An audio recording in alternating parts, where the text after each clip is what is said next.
In this video, I will guide you with some tips that will help you determine whether your Wi-Fi issues are really Wi-Fi issues in the first place. I want to get started with three main areas for now.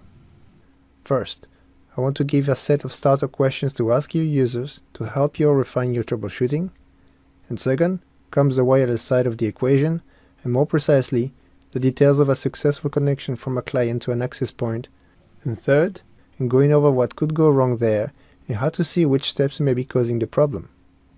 Let's get started with the refining questions. Often you hear the complaint that the Wi-Fi experience is poor, but it's hard to get an idea of where to start and how widespread this is.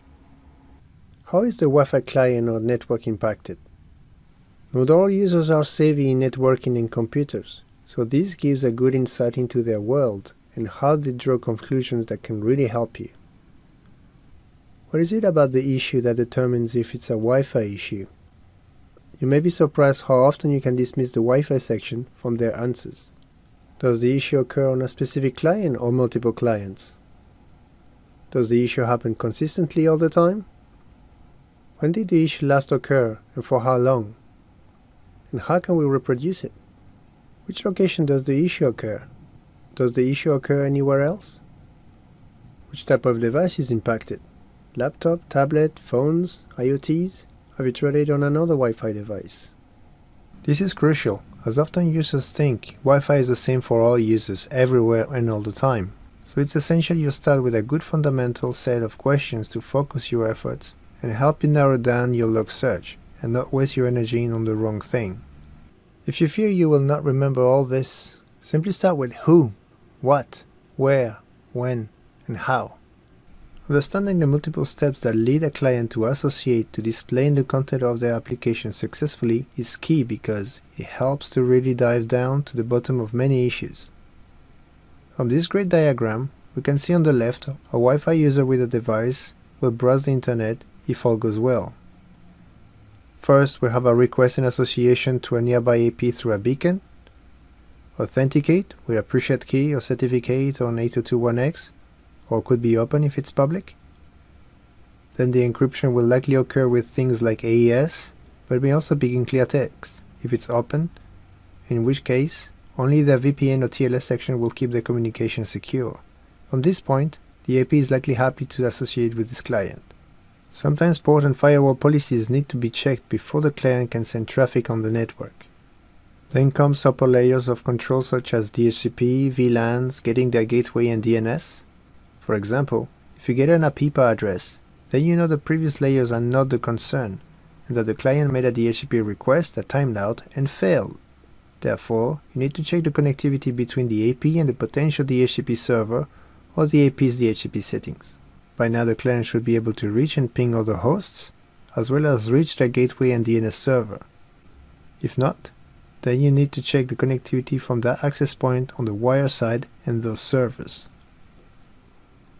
Just when you think you are done, you may have to see if there is a captive portal that they must go through next. Remember that besides other restrictions, you may have things like session timeouts and caches or application and browser settings preventing that portal redirection that are not always consistent across devices. Bad or broken certificates make that access difficult or confusing at times. Then and only then, you may have access to the rest of the network within the limits of any firewall policies, VLAN, access point, firewall rules, and routing restrictions. Understanding the event logs and matching with some basic connectivity tests to DHCP and DNS servers help us to narrow down our investigation and see what fails exactly, instead of automatically blaming Wi-Fi interference. You may discover that the issue at hand is due to specific client not tapping the right preset keys, that the DHCP pool may be full, a server may be down, or that firewall rules are to blame. For example, if you use a WatchGuard Cloud AP, all models by default offer a history of connectivity for clients. In the Monitor section, on the Live Status and Clients, you have the ability to pick a wider time range if necessary, and see what went through for that client.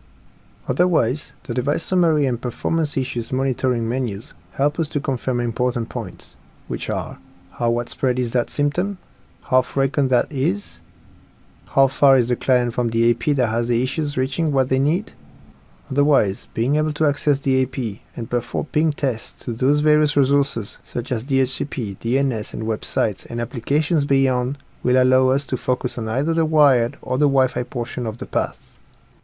If for some reason the AP cannot reach the cloud or you need more details, you can go directly on the web UI of the device and confirm what is the status of connectivity to the cloud. You can find out how is it doing and review how it's applying any configuration you had pushed. You can also run local diagnostics and check the system logs to know about client association and disassociation details, etc. Another example of something you can do to know where to focus your troubleshooting is performing a throughput test from the Wi-Fi client perspective and compare that with a client on the wired side. There are some apps and websites out there that can measure these speeds.